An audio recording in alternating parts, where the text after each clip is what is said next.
여러분 반갑습니다. 제가 형님 교회 올 때마다 시집간 딸이 친정집에 오는 것처럼 그렇게 마음도 편하고 또 여러분들도 다시 볼 수 있겠구나 하는 그런 기대감에 마음이 잔뜩 이렇게 부풀기도 하고 오늘 이렇게 또 뵙게 되니까 너무나 반갑고 감사합니다. 또 오늘 이렇게 예배 장소가 지난번에 제가 예배 드렸던 데하고 다른 장소인데 정말 맞춤처럼 아늑하고 너무 좋습니다. 밝고 좋아요. 오늘 함께 나누는 성경 말씀을 먼저 함께 읽고 그리고 말씀을 제가 전하겠습니다.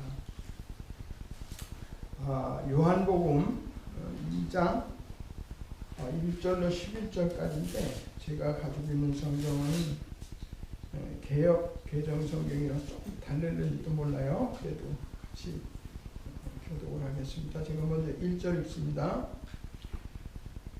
사흘째 되던 날 갈릴리 가나에 혼례가 있어 예수의 어머니도 거기 계시고 예수와 그 제자들도 혼례 청함을 받았더니 포도주가 떨어진지라 예수의 어머니가 예수에게 이르되 저들에게 포도주가 없다 하니 예수께서 가라사대 여자여 나와 무슨 상관이 있나이까 내 때가 아직 이르지 못하였나이다. 그의 어머니가 하인들에게 이르되 너희에게 무슨 말씀을 하시든지 그대로 하라 하니라. 거기 유대인의 결례를 따라 두세 통 돈을 들고 가방에 6이 모였는지라. 예수께서 그들에게 이르시되 항아리에 물을 채우라 하신즉 아기까지 채우니 이제는 와서 연회장에게 갖다 주라 하시되 갖다 주었더니 연회장은 물로 된 포도주를 맛보고도 어디서 났는지 알지 못하되 물 떠온 하인들은 알더라. 연회장이 신랑을 불러 말하되 사람마다 먼저 좋은 포도주를 내고 취한 후에 낮은 것을 내거늘 그대는 지금까지 좋은 포도주를 먹었더라 하니라. 11절 말씀은 다 같이 읽겠습니다. 예수께서 기차로 들려갈 갈릴리 가나에서 나여 그의 영광을 나타내시되 제자들이 그를 믿으리라. 우리 잠깐 기도하시겠습니다.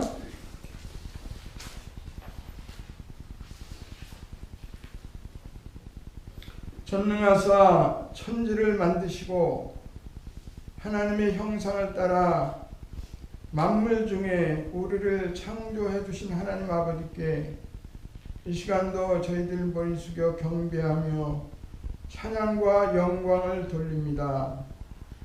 우리 조상 아담이 범죄함으로 우리가 죄악 가운데 태어나서 영원한 지옥의 형벌 가운데 떨어질 수밖에 없는 운명을 불쌍히 여기시고 하나님 자신이 인간의 몸을 입고 이 땅에 오셔서 우리의 모든 죄와 허물을 대신하여 고난당하시고 피 흘려 죽으시사 깨끗한 피로 우리의 모든 더러운 죄를 정결하게 씻으시고 하나님의 귀한 영원한 자녀 삼으셔서 하나님의 나라를 기업으로 주신 우리 아버지 하나님께 이 시간도 감사와 영광을 돌립니다.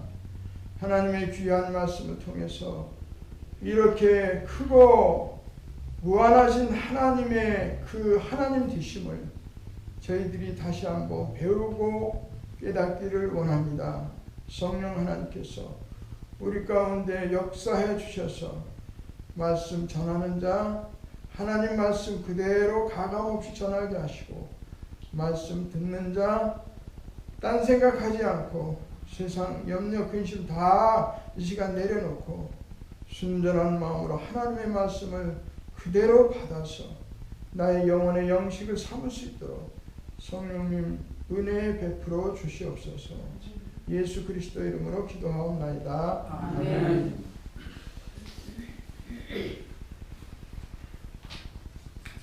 오늘 주보에 나와 있는 대로 본문 말씀을 중심으로 기적은 왜 일어나는가,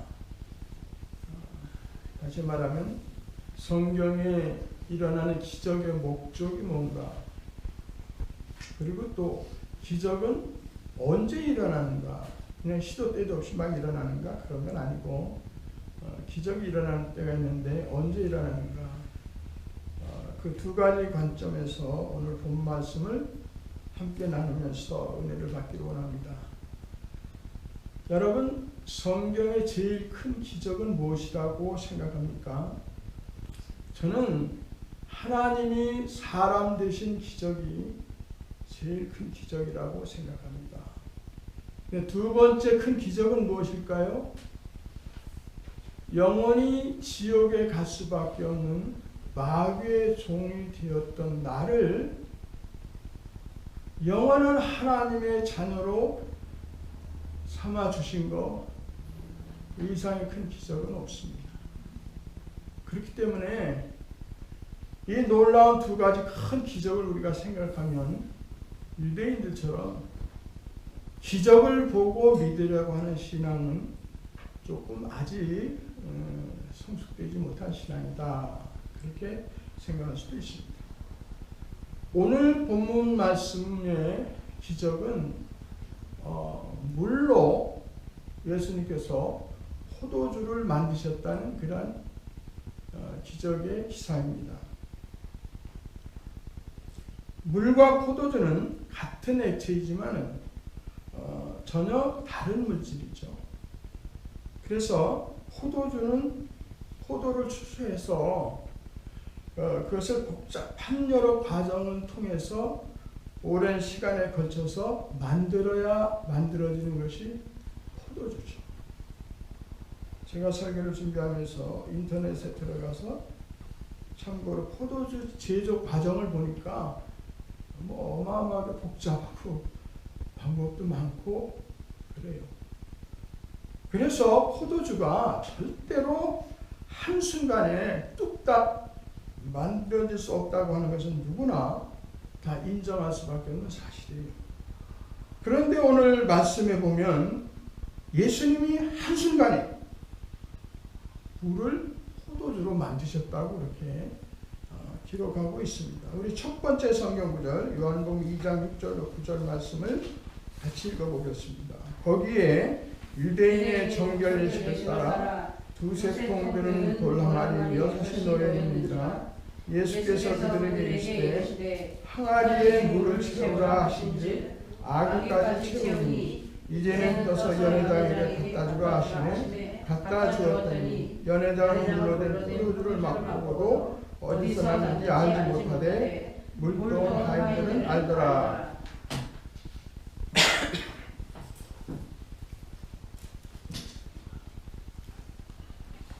성경학자들은 여기에 나오는 돌 항아리 6개가 있었다고 그랬는데, 돌 항아리 하나의 용량이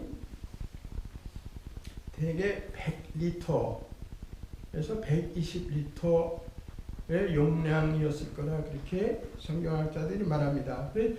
모두 6개니까 100리터짜리라고 하면 600리터죠. 600리터인데 이거를 갤런, 우리는 지금 미국에서 하니까 리터보다는 갤런이 더 얼른 이제 용량이 어느 정도나 되는가를 얼른 오니까 제가 계산해 보니까 130갤런 정도 돼요. 쉽게 말해서 마켓에 가서 우리가 1갤런짜리 우유를 산다고 그럴 때 130개 정도가 그 6개의 그 항아리에 다 채우면 채워질 수 있는 물의 양이라고 이렇게 우리가 보면 됩니다. 그런데 어떻게 물이 한순간에 이 많은 양의 포도주로 변할 수 있는가? 여러분 설명할 수 있어요? 아무도 설명할 수 없어요. 아무도 설명할 수 없기 때문에 성경을 인간 이성과 경험으로 해석하려고 하는 것이 자유주의 신학의 출발점이에요. 자유주의 신학은 성경을 인간의 이성과 경험을 바탕으로 다 해석을 하려고 해요. 해석이 됩니까? 안 됩니까? 안 되죠. 절대로 안 되죠. 인간 이성으로 130g이나 되는 물이 한순간에 포도주로 변한다. 과학적으로도 설명이 안 되고 아무 설명이 안 되는 거예요. 그래서 이 자유주의 신학자들은 오늘 본문을 어떻게 설명을 하느냐. 이건 실제로 일어난 사실이 아니고 우리 신앙의 교훈을 주기 위한 하나의 그 상징적인 그러한 기록이다. 그렇게 해석을 하죠. 그럼 이해가 되죠? 그거는 실제로 있었던 사건이 아니고 하나의 그 어떤 교훈을 주기 위한 상징적인 표현이다. 기록이다. 그러면 오케이. 그럴 수 있다. 이해가 돼요. 또 성경을 과학적으로만 해석하려는 사람들이 있습니다. 예를 들면 그런 사람들 가운데 하나가 진화론자들이죠. 진화론자들은 이거는 비과학적이다. 비과학적이기 때문에 이거는 하나의 신화나 설화와 같은 그러한 이야기일 뿐이지 사실이 아니다. 그렇게 이야기를 하면서 비웃습니다. 그래서 이들은 하나님의 말씀으로 만물을 창조하셨다는 창세기 1장 1절을 믿지 않습니다. 여러분, 중요한 것 중에 하나가 뭐냐면 기독교는 역사적인 사실을 바탕으로 한 종교라는 거예요. 우리 담임 목사님께서 오늘 예배를 시작하면서 그 마태복음 1장 족보를 쭉 하셨잖아요. 그가 그 마태복음의 그 예수님의 족보를 쭉 이야기하는 그 중요한 교훈 중에 하나는 뭐냐면 마리아를 통해서 다윗의 자손으로 오신 하나님의 아들 예수는 역사적인 사건의 역사적인 인물이라는 거예요. 그거를 말합니다. 두 번째는 하나님 한번 약속하신 것은 반드시 이룬다는 거예요. 그렇기 때문에 만약에 기독교에서 역사성을 빼버리면 그거는 이미 기독교가 아니에요. 기독교는 역사적인 사건을 바탕으로 합니다. 예수님이 십자가에 죽으신 거 그거 역사적인 사건이에요. 하나님이 사람을 몸을 입고 이 땅에 오신 거 그 역사적인 사건이에요. 그것을 어떤 상상이나 추론이나 어떤 그런 걸로 해석을 하게 되면 그건 이미 기독교가 아니에요. 그렇기 때문에 이성이나 인간의 이성이나 어떤 경험이나 또 과학을 주로 바탕으로 해서 성경을 해석하려고 하는 사람들은 이러한 역사적인 사실을 되도록이면 그걸 사실대로 해석을 하려고 하지 않고 인정하려고 하지 않아요. 이상하게 자꾸 해석해요. 그래서 메이친이라고 하는 유명한 그러한 그 신학자는 이러한 사람들을 가리켜서 이렇게 말했어요. 기독교라는 이름을 가진 기독교가 아닌 기독교. 좀 말을 이렇게 좀 돌리는 것도 이상한데 기독교가 아닌 기독교라는 이름을 가진 기독교. 오늘날 그런 기독교 많죠. 오늘날 기독교 너무나 많아요. 기독교라는 이름은 가졌지만 기독교가 아닌 기독교가 너무나 많다는 말이죠. 네? 그래서 우리는 이 예수님이 물로 포도주로 만든 사건을 통해서 이러한 성경 해석상에 어떤 입장을 우리가 서야 되는가 하는 것을 분명하게 일단 생각을 해야 돼요. 그 다음에 그러면 예수님이 물로 포도주를 만드신 것을 우리는 어떻게 그럼 이해해야 되는가? 뭐 문제는 간단하죠. 대답은 우리는 믿음으로만 그것을 받아들일 수가 있어요. 그렇죠? 믿음으로 우리는 하나님의 세계를 창조하신 것을 보지 못했지만 하나님이 세계를 창조하셨다는 것을 이해하게 되고 믿게 되죠. 그 옛날에 유명한 교구 중에 한 사람 그런 말을 했어요. 성경을 내가 이해할 수 없기 때문에 나는 믿는다. 성경을 내가 다 이해할 수 있다면 그것은 인간 수준의 말이지 하나님의 말은 아니죠.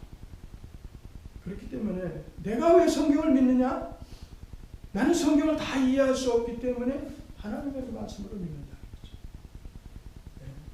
그러나 오늘날 자유주의 신학자들은 인간의 이성과 경험으로 이해할 수 없는 것은 그것은 하나님의 말씀이 아니다. 무슨 신화나 무슨 우화나 이런 전해내는 전례나 이런 것이다. 이렇게 말하는데, 자, 우리는 이렇게 태초에 하나님이 아무것도 없는 데서 오직 말씀으로 온 세상 만물을 창조하신 것을 믿습니다. 아멘. 예. 여기에 동의를 해야 그 다음 이야기가 됩니다. 다 아멘입니까? 아멘. 그러면 하나님이 말씀으로 없는 것 가운데 만물을 창조하셨다는 사실을 믿으면 자연 법칙도 하나님이 만드신 것을 믿죠? 창세기 1장 14절에 가보면 천지 만물 가운데 이제 우주 만물을 만드시고 날과 해와 연과 일을 다 하나님이 시간도 하나님이 정하셨다. 이게 자연 법칙이에요. 자연 법칙을 하나님이 만드신 거 믿죠? 예, 만유인력에 의해서 물건이 땅으로 떨어지게 한 거, 그거 하나님이 지으신 자연 법칙이에요. 어제 형님하고 밖에 나가서 바람이 많이 불어요. 나무가 막 몸살을 앓듯이 막 요동을 치듯이 흔들려요. 형님이 말씀하기를 저 바람이 필요하다. 왜? 바람이 불어서 나무를 흔들어야 나무 뿌리가 굳어지고 또 잔뿌리도 이렇게 나고. 그게 뭐예요? 그게 하나님의 지혜고 하나님의 자연 법칙이에요. 근데 그러면 만약에 자연 법칙을 하나님이 만드셨다면 하나님이 자연 법칙의 제한을 받을까요? 안 받을까요? 하나님은 제한 받지 않습니다. 여러분 전부 다 핸드폰을 가지고 있는데 핸드폰을 만든 사람은 핸드폰의 제한을 안 받아요. 그렇죠? 네, 만든 사람은. 그러니까 자연 법칙을 만드신 분은 자연 법칙의 제한을 받지 않아요. 만일에 하나님께서 자연 법칙의 제한을 받으신다면 그분은 하나님일까요? 아닐까요? 그분은 하나님이야. 우리가 여기까지만 이해해도 오늘 본문 말씀에 어떻게 물리 포도주로 되는가 이해가 됩니까? 안 됩니까? 돼요? 안 돼요? 이해할 수 있죠. 그죠? 하나님이시니까 하나님만이 하실 수 있는 일입니다. 하나님이시라면 하실 수 있다. 우리가 믿게 되죠. 그래서 하나님이 필요하실 때는 하나님의 구원의 역사를 이루어 가시는 데 있어서 하나님이 어떤 만물을 섭리하시고 통치하시고 다스리는데 하나님이 필요하실 때는 그 하나님이 정하신 자연 법칙을 스탑시킬 수 있을까요? 없을까요? 스탑시킬 수 있어요. 다른 방법을 쓰실 수 있어요. 우리는 그것을 뭐라 그럽니까? 그것을 우리는 기적이라고 하는 거예요. 자연 법칙에 제한받지 않는 어떤 현상. 그래서 우리는 기적이라고 하는 거예요. 기적은 그런 거예요. 자, 그렇기 때문에 하나님은 얼마든지 물을 한순간에 포도주로 만드실 수가 있습니다. 오늘 본문 내용 중 물이 포도주로 한순간에 변한 것은 분명히 뭐였어요? 기적이었어요. 물로 된 포도주를 맛본 연회장이 그것을 증명하고 있어요. 증거하고 있어요. 물이 포도주로 변했다는 것을 오늘 성경 본문에 보면은 그 연회장이라는 사람이 자기도 모르는 사이에 뭐 알고 한 건 아니지만은 자기도 모르는 사이에 자연스럽게 말하는데 물이 포도주로 변했다는 사실을 증거하고 있어요. 우리 두 번째 성경 구절 읽어보겠습니다. 요한복음 2장 9절로 10절. 연회장은 물로 된 포도주를 맛보고도 어디서 났는지 알지 못하되 물돈 하인들은 알더라. 연회장이 신랑을 불러 말하되 사람마다 먼저 좋은 포도주를 내고 취한 후에 낮은 것을 내거늘 그대는 지금까지 좋은 포도주를 두었도다 하니라. 분명히 물을 떠다 줬는데 연회장이 뭐라고 그래? 최고의 포도주구나. 대개는 유대인들의 잔치가 보통 일주일 정도 계속된다고 합니다. 많은 손님이 오고 많은 음식이 필요한데 처음에는 아주 좋은 포도주를 내서 사람들을 마시게 하고 어느 정도 취하면 좀 조금 낮은 그러한 거를 내는데 연회장이 놀라는 거예요. 어째서 신랑에게 당신은 처음부터 이렇게 좋은 포도주를 내놓지 않고 이제야 좋은 포도주를 내놓는가? 물이 포도주로 변했어요, 안 변했어요? 연회장 자신이 지금 증거를 하고 있습니다. 그러므로 오늘 말씀을 통해 사도 요한이 전하려는 메시지의 핵심이 무엇일까? 이게 중요한 거죠. 자, 여러분 한번 두 가지 제가 답을 드릴 테니까 어떤 거있는지 한번 맞춰보세요. 오늘 예수님의 첫 기적의 사건, 물로 포도주를 만드는 이 사건을 통해서 이걸 사도 요한이 기록을 했는데 다르복음서에는 기록이 안 돼 있어요. 근데 사도 요한이 맨 마지막에 사복음서를 기록했기 때문에 그 공관복음에서 빠진 내용들을 보충해서 기록한 사건들이 들어있어요. 그것 중에 하나예요. 근데 사도 요한이 왜 이 기적의 사건을 기록했을까? 요한복음 20장에 보면 성경에 기록되지 않은 많은 기적을 예수님이 행하셨다고 했어요. 그러니까 그 많은 기적 가운데 꼭 메시지를 전해야 될 그 메시지에 필요한 그러한 내용의 기적들만 기록했다고 볼 수가 있어요. 선별해서. 그렇기 때문에 여기에서 사도 요한이 이 기적의 사건을 기록하는데 목적이 있었던 거예요. 그게 뭘까? 두 가지 대답 중에 하나가 어떤 건지 한번 맞춰보세요. 첫째, 어떻게 물이 포도주로 변할 수 있느냐 하는 것을 사람들에게 가르쳐주기 위해서 이 사건을 기록했다. 둘째, 나사렛 예수님의 사역 초기이기 때문에 사람들은 예수에 대해서 몰라요. 그 나사렛 예수가 다 목수의 아들, 요셉의 아들이고 마리아의 아들이고 뭐고 나사렛에 산 시골 청년이다라는 것밖에 몰라요. 그렇기 때문에 이 나사렛 예수가 단지 인간이냐 아니면 메시아 하나님이냐라는 것을 대답을 주기 위해서 이 물로 포도주를 만드신 기적의 사건을 기록했다. 두 가지 중에 어떤 것 같아요? 첫 번째, 두 번째? 예? 두 번째. 맞습니다. 그렇기 때문에 이 그 성경 본문의 핵심, 전하고자 하는 메시지는요, 물이 포도주로 변했다는 그 사실입니다. 근데 많은 이제 설교자들이 설교하실 때 거기다 초점을 맞춰서 많이 하죠.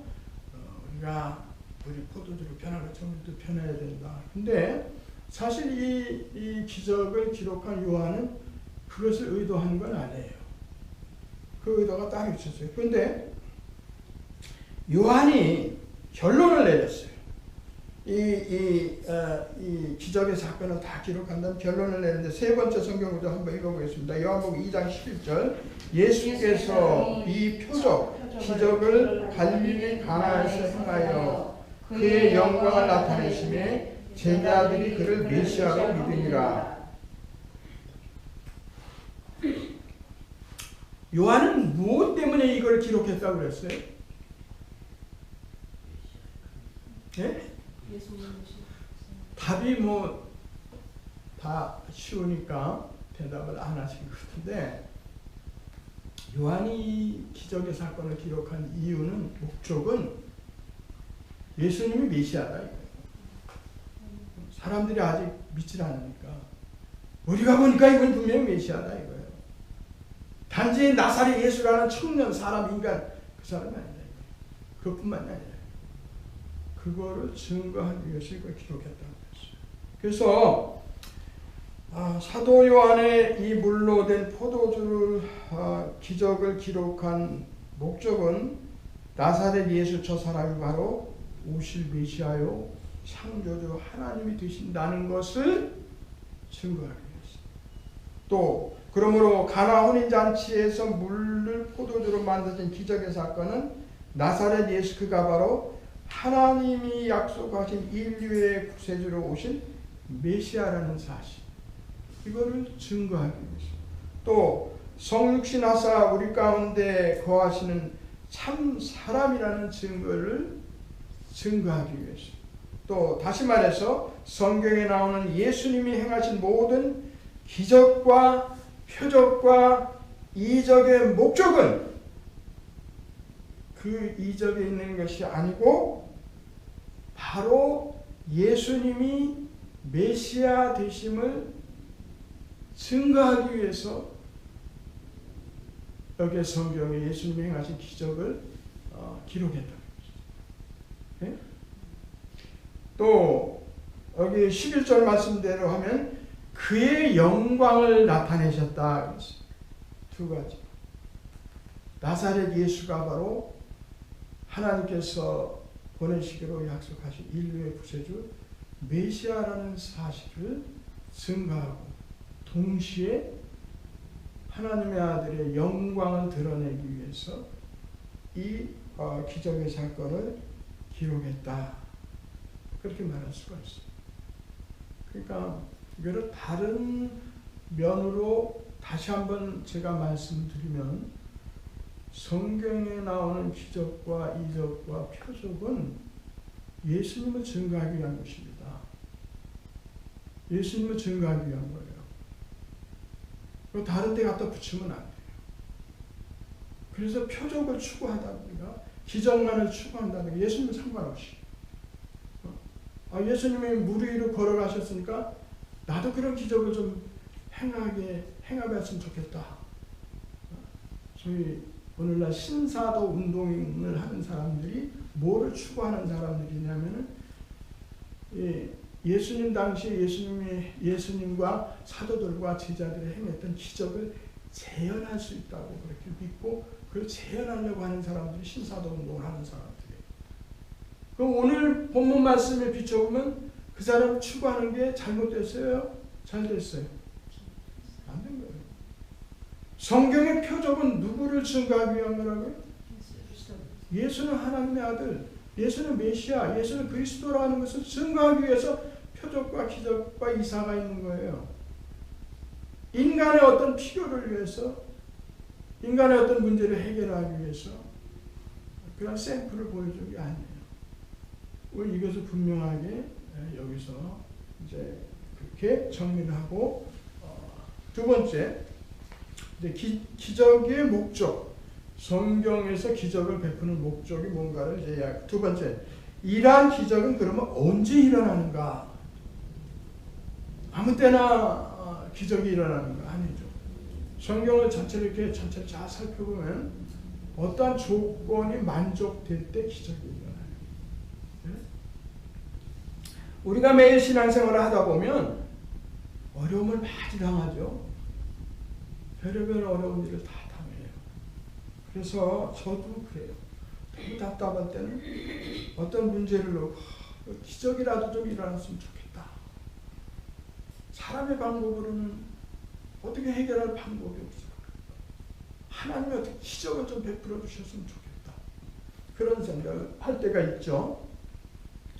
기적은 언제 일어나는가? 저는 오늘 본문에서 네 가지의 조건을 이렇게 생각해 봤어요. 첫째는 너무나 당연한 말이지만 기적은 언제나 주님이 계시는 데서만 일어납니다. 네? 주님이 계시는 데서. 우리 네 번째 성경 문장 한번 읽어보겠습니다. 사흘째 되던 날 갈릴리 가나에 혼례가 있어 예수의 어머니도 거기 계시고 예수와 그의 제자들도 혼례의 청함을 받았더니 예수님이 공생애를 시작하시면서 자신이 메시아이심을 제자들에게 보여주시기 위해서 사실 이 기적을 행한 거예요. 네? 제자들 오늘 요한복음 2장 전에 나오게 보면 1장에 보면 6명의 제자를 예수님이 선택을 하셨어요. 그 가운데는 세례 요한의 제자도 있었고 이제 예수님이 선택했는데 그 자기가 선택한 제자들에게 앞으로 이 사람들이 복음을 전해야 될 사람들이니까 딱 끝까지 그 사람들에게 자신이 메시아라는 걸 먼저 확신과 믿음을 줘야 되기 때문에 그 제자들에게 자기가 메시아라는 사실을 보여주기 위해서 오늘 그 기적을 행하셨는데 여기에 특별히 첫 번째 기적을 예수님께서 혼인잔치에서 행하셨다는 것은 특별한 의미가 있다고 저는 생각해요. 예수님이 공생애를 시작하시면서 첫 번째 기적을 하필이면 혼인잔치집에서 물을 포도주로 만드는 그런 기적을 행하셨을까? 이거는 하나의 아까 말한 대로 핵심적인 메시지가 아니고 그냥 거기에 따라온 부수적인 메시지예요. 그게 뭐냐면 예수님은 하나님이 세우신 혼인을 중요하게 여기실까요? 중요하게 여기시지 않을까요? 중요하게 여기신다. 중요하게. 혼인과 가정을 무엇보다도 소중하게 여기시는 예수님의 태도와 예수님의 뜻을 우리는 여기서 느낄 수가 있어요. 또 장차 도래할 하나님의 나라를 성경은 어떻게 표현하고 있습니까? 예수님을 네? 신랑. 또 우리 성도들 교회를 신부. 그래서 예수님과 우리 성도들이 만나는 마지막 그 만남을 뭐라고 그래요? 혼인잔치. 그렇죠. 하나의 그런 그림자라고도 볼 수가 있어요. 예수님 혼인잔치. 그러므로 오늘날 우리는 이 말씀을 적용을 한다면 남녀 결혼 제도를 우습게 알고 파괴하려고 하는 행위, 그러한 노력, 또 남편과 아내의 가정 제도를 거부하는 그러한 운동, 또 동성애나 트랜스젠더나 페미니즘. 어제 형님이 말씀하셨다. 저녁 식사하면서 이 캘리포니아 여기 샌프란시스코에서 누가 수간을 법적으로 정식으로 허락해달라고 청원을 했다면요. 그거 다 오늘 본문 말씀에 비춰보면 성경적이 아니에요. 예수님의 뜻과는 전혀 다르고 반대돼요. 그리고 만일 아무리 복되고 의미 있는 혼인잔치였다 할지라도 거기에 예수님이 계시지 않았다면 오늘 같은 기적이 일어났을까요? 없을까요? 기적이 일어나지 않았어요. 그래서 첫 번째 원리, 여러분의 삶 속에 정말 진정으로 성경적인 그러한 기적을 보기 원하시면 첫째는 무엇보다도 주님과 함께하는 그러한 삶이어야 한다는 거예요. 우리가 주님과 함께하는 삶을 살기 위한 구체적인 방법이 뭐예요?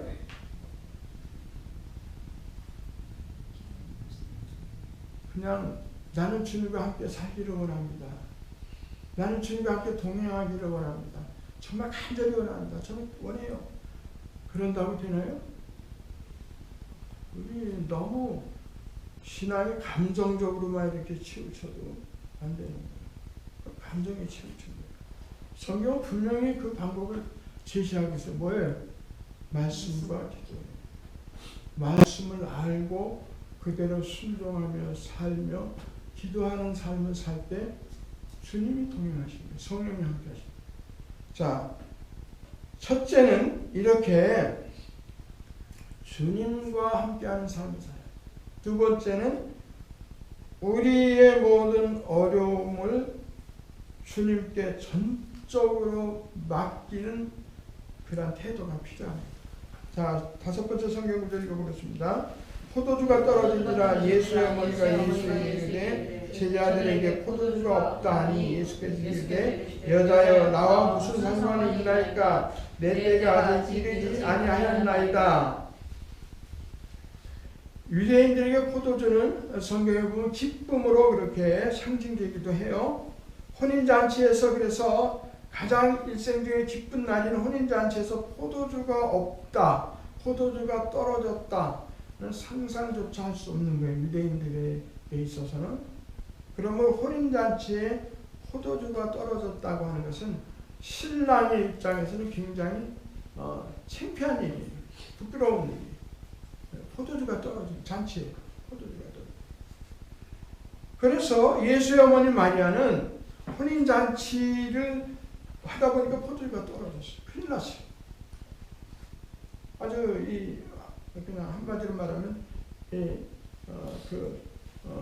결혼잔치의 기쁨과 즐거움과 이게 그냥 다 깨지게 생겼어요. 그래서 이 문제를 마리아는 오늘 본문에 보면 예수님께 가지고 나가서 해결해 주시도록 그렇게 예수님께 맡기고 있어요.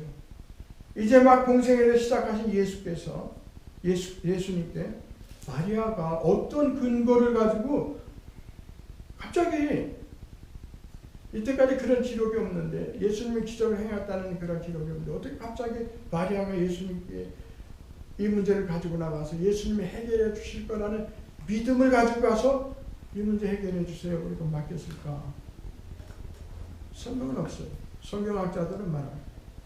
하나의 이제 그 성경 전체를 보고 추론을 하는 거죠. 뭐냐면 예수님을 잉태하실 때 수태고지 그것을 시작으로 해서 8일 만에 할례 받으러 성전에 올라갔을 때 시므온이라는 사람이 예언, 또 12살 때 예루살렘 성전에서 바리새인의 율법 학자들과 거침없는 그러한 성경을 토론하시는 12살 때 그 소년 예수님의 모습, 또 결정적인 것은 바로 세례 요한이 예수님을 계속해서 저분은 바로 오실 메시아다. 세상 죄를 지고 가는 하나님의 어린 양이다. 그런 모든 것을 보아하면서 지켜보아하면서 마리아의 마음속에 이분은 분명히 메시아다라는 확신을 갖게 된 거죠. 믿음을 갖게 된 거죠.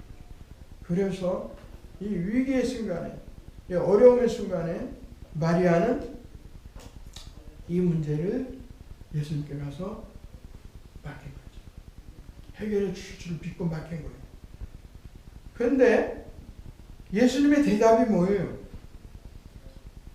여자요, 나와 무슨 상관이 있나이까? 전혀 이상한 대답을 하시는 거예요. 된다 안 된다 말씀하는 게 아니고 여자야, 나와 무슨 상관이 있나이까?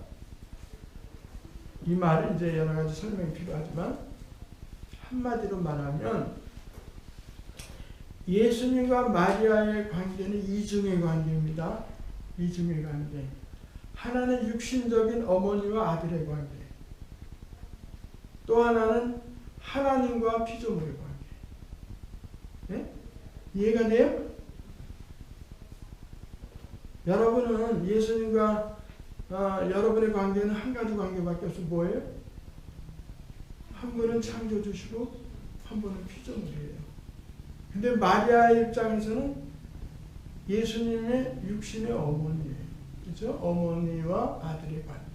근데 이때까지는 성경이 공생애를 시작하기 전까지는 마리아 어머니와 아들 예수의 관계로 그렇게 있었어요.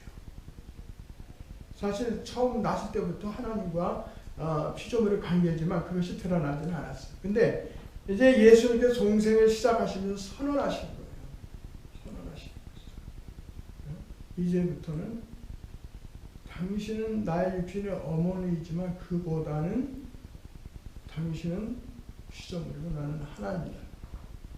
여자야 나와 무슨 상관이 있나이까? 그래서 우리가 어려움을 당할 때 오늘 본문의 마리아처럼 해결할 수 없는 우리 어려움을 이 주님께 전적으로 이렇게 예수님을 하나님으로 믿고 맡길 때에 그때 기적을 보게 됩니다. 셋째, 우리가 믿음으로 나아갈 때 기적이 일어납니다. 우리 많은 사람이 마리아의 요청에 대해서 여자의 나와 무슨 상관이 있나이까? 또 내 때가 아직 이르지 아니하였나이다 라는 말씀 분명히 부정적으로 들려요. 그럼에도 마리아는 그럼에도 뭐라고 대답을 했어요? 예수님이 그렇게 대답하시는데 6번째 성경 구절 읽어보겠습니다. 그의 어머니가 하인들에게 이르되 너에게 무슨 말씀을 하시든지 그대로 하라. 마리아는 예수님 말씀대로 순종하기만 하면 주님이 가장 선한 길로 가장 좋은 길로 인도해 주실 것을 의심 없이 믿고 뭐라고 해서 하인들에게 이제 예수님이 무슨 말씀을 하시든지 너희 그대로 순종해라. 그럼 마리아의 믿음이고 마리아의 마음이죠. 순종하라는 거예요. 그럼 믿음이 없이는 그렇게 말할 수가 없는 거예요. 믿음으로 바뀝니다. 자, 갈릴리 바다 가운데서 무서운 풍랑을 만난 제자들이 살려달라고 소리칠 때 바다와 바람을 잔잔하게 하시기 전에 예수님이 제자들에게 하신 말씀이 있어요. 우리 7번째 성경을 읽어보겠습니다. 마태복음 8장 25절 26절. 그 제자들이 나와 깨우며 이르되 주여 구원하소서 우리가 죽겠나이다. 예수께서 이르시되 어찌하여 무서워하느냐 믿음이 작은 자들아 하시고 곧 일어나사 바람과 바다를 부으시니 아주 정전하게 되거늘. 왜 너희가 그렇게 겁이 많느냐 그렇게 말씀하시자고 무엇이 적다고 그랬어요? 믿음이 작다고 그랬어요. 믿음이 작다. 그러니까 믿음이 있는 곳에 우리는 주님의 기적을 볼 수 있다는 것을 알 수가 있어요. 자, 네 번째, 우리가 말씀에 순종하고 충성할 때 기적이 일어납니다. 가장 중요한 문제죠. 말씀에 순종할 때 하나님의 역사는 말씀에 순종할 때 일어납니다.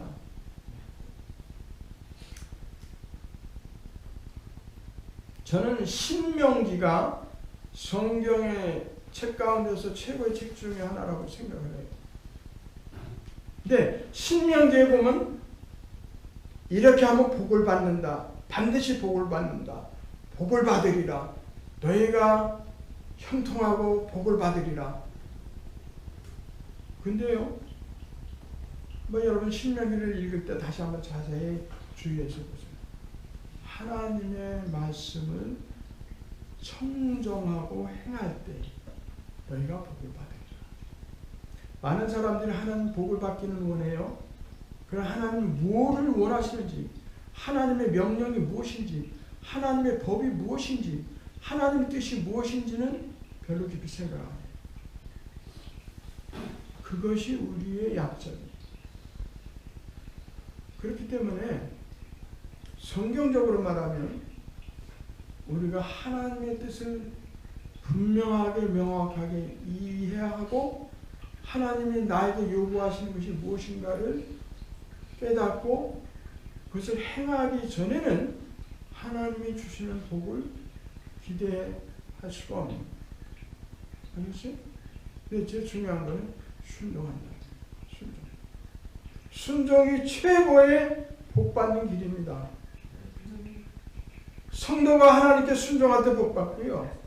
자녀가 부모에게 순종할 때 복받고요. 교인들이 목사님에게 순종할 때 복받고요. 하나님이 세우신 그 권위에 순종할 때 복을 받습니다. 20세기의 21세기의 비극이 뭔지 아십니까? 하나님의 권위, 세우신 권위를 다 무너뜨리는 거예요. 그래서 개인주의, 이기주의, 개인이 최고야. 멸망의 길로 가고 있어. 빠질 수가 없어요.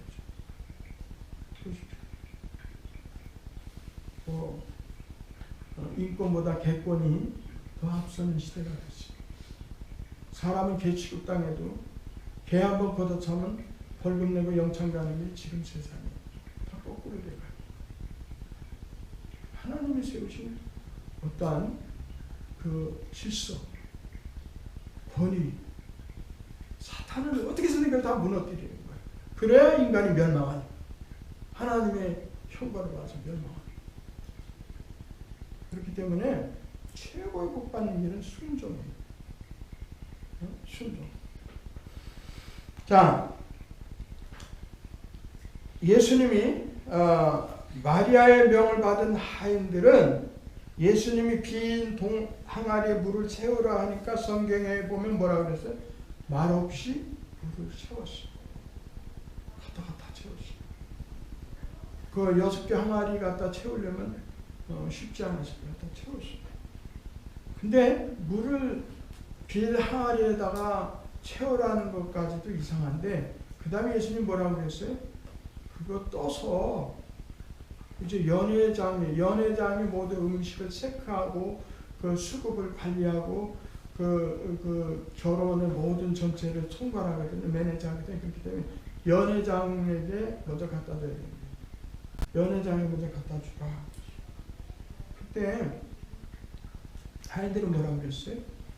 아니 물을 떠다 뭐라고 갖다 줍니까? 바 씻었는데요. 그랬어요? 그런 말 없어요. 갖다 줬어요. 순종했어요. 근데 중요한 거 오늘 본문 9절 말씀에 자세히 살펴보면 하인들이 항아리에서 물을 떠가지고 연회장에 가져가는 그 사이에 물이 포도주로 변합니다. 알겠어요? 이 문제를 주석하는 분들이 뭐 언제 변했는지 모른다 뭐 이렇게 여러 가지 말인데 저는 확신을 해요. 왜 그러냐면 거기 보면요 9절에 이렇게 했어요. 포도주 떠온 하인들이라고 하지 않았어요. 자세히 보세요. 9절에 보면 뭐 떠온 하인들이라고 했어요? 물 떠온 하인들이라고 해서 물 떠온 하인들. 네? 만약에 독의 포도주가 이미 포도주로 완전히 다 변했다면 뭐라고 표현했을까요? 사도 요한이 기록할 때 포도주 떠온 하인들은 알더라. 포도주의 비밀을 알았더라. 그런데 연회장은 몰랐더라. 뭐 그랬을 거예요. 근데 여기 뭐라고 기록하고 있어요? 물을 떠온 하인들이라고 했어요. 분명히 이걸 보면 시간적으로 하인들이 독에서 뜰 때는 물을 뜬 거예요. 순종해가지고 참 우리가 종이라고 바보 취급을 하나. 아니 포도주가 떨어졌다고 물을 떠다 주라 그래. 그런 말 없어요. 그냥 주인이 마리아가 이거 떠다 주라. 또 예수님이 떠서 갖다 줘라. 떠서 갖다 주는 사이에 변한 거예요. 주님이 하시는 말씀 이해가 안 되죠. 어쩔 때는 이해가 안 돼요. 응? 오리를 가자고 하면 십리를 가라. 이해가 돼야 안 돼요. 원수가 오리 가자고 그러는데 십리 가주라. 저는 매 아침마다 이제 개인적으로 성경을 한 장씩 이렇게 묵상을 하는데 어제 아침에 제가 신명기 15장을 묵상을 했어요. 그게 진짜 성경적인 공산주의가 나오더라고요. 지금 세상이 말하는 공산주의는 가짜예요. 진짜 공산주의가 거기에 나오더라고요. 거기에 내가 자세히 살펴봤어요. 진짜 가난한 자를 해결하는 방법. 이 땅에는 가난한 자가 끊어지지 않겠거니와. 그렇기 때문에 이 땅에는 빈부가 세상 끝날까지 존재합니다. 그건 없어지지 않아요. 이 공산주의자들은 망상가들이 한마디로 이야기하면 어떤 면에서 망상가? 첫째는 인간은 완벽하다는 전제하에 시작하는 거예요. 인간 완벽합니까? 인간 다 탐욕이 있어요. 욕심이 있어요. 싸워요. 죄가 있어요. 죄인이에요. 근데 이 공산주의자들의 망상은 인간은 완벽하다는 전제하에, 죄인이 아니냐는 전제하에 이야기하는 거예요. 여러분, 완벽한 인간, 죄인이 아닌 인간들이 만약에 모여서 산다면 공산사회가 자연히 이루어져요. 서로 나누고 사랑하고. 그렇죠. 예? 많이 가진 사람 없는 사람 나누죠. 그런데 인간은 그게 아니에요. 있는 것도 더 뺏으려고 하는, 있는 사람 없는 사람을 뺏으려고 하는 것이 인간의 본성입니다. 그런 성경적인 인간과는 완전히 다 깡그리 무시하고, 만약에 저 사람 마치 천사들인 것처럼 그렇게 생각을 하고 주장하는 것이 이제 공산주의자들인데, 진짜 그 신명기 15장에 보면 어떻게 우리가 이 지상에서 불완전한 우리가 공산주의 사회를 이룰 수 있을까? 그 원리가 나왔다. 네, 주님이 말씀하실 때 우리가 이해가 되지 않고 알 수가 없지만은 주님이 말씀이 분명할 때, 순종할 때 우리 포도주가 물로 변하는 기적이 일어났습니다. 그래서 그 기적을 통해서 우리가 그리스도가 구원자 메시아 되시며 창조주 하나님 되심을 모든 사람들에게 증거하게 된 것이죠. 또 하나님께 영광을 돌리는 역사가 일어납니다. 이제 마지막 결론적으로 하나만 여러분 말씀드리고 마치겠습니다.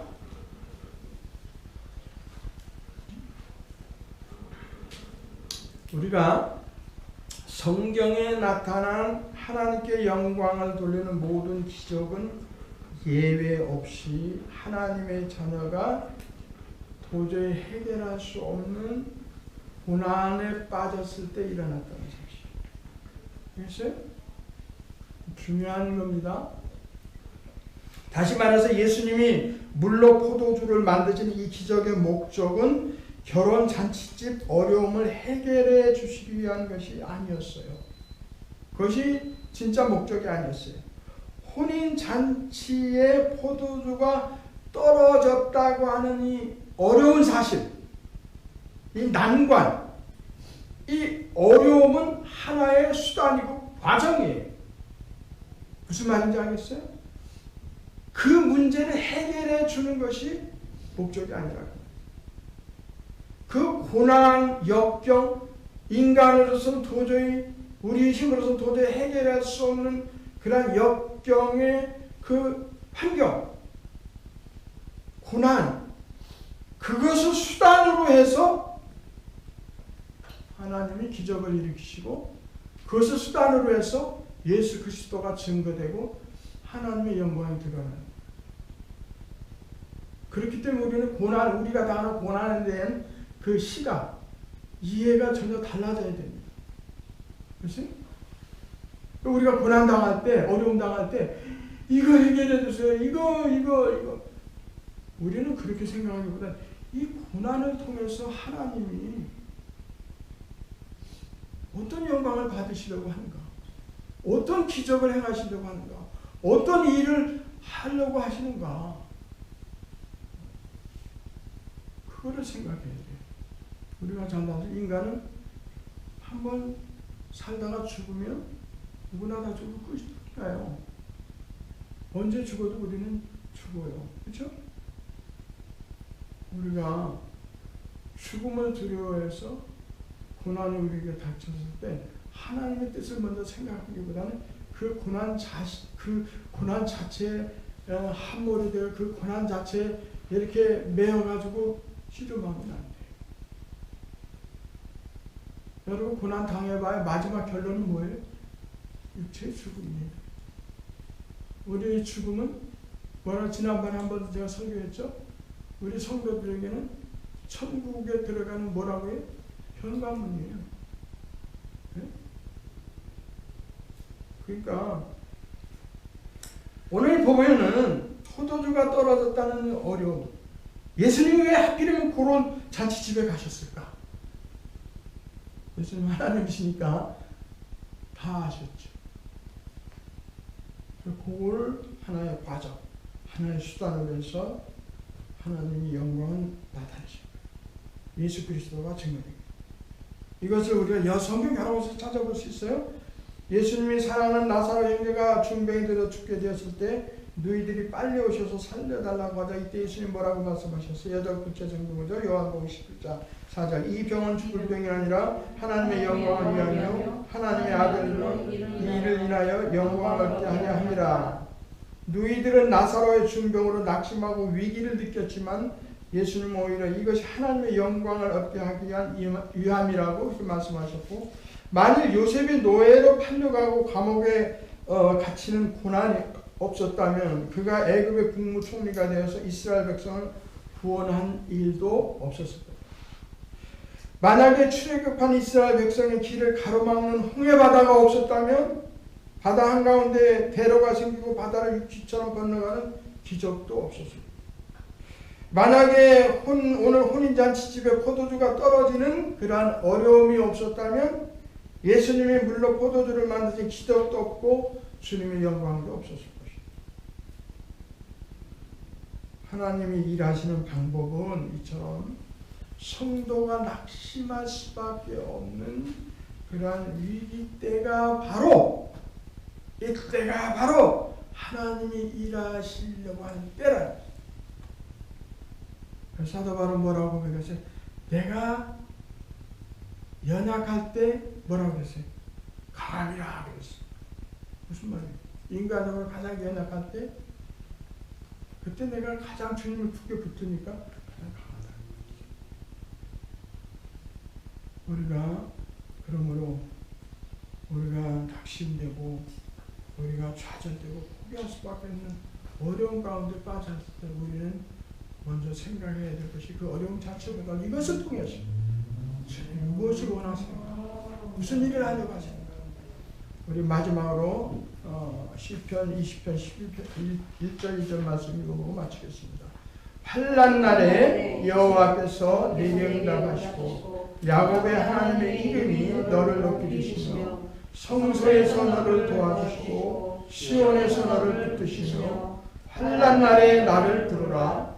내가 너를 건지리니 내가 나를 영화롭게 하리로다. 환난 날에 내가 나를 영화롭게 하리로다. 여러분 지금 환난과 고통과 또 말로하선 어려운 가운데 있습니까?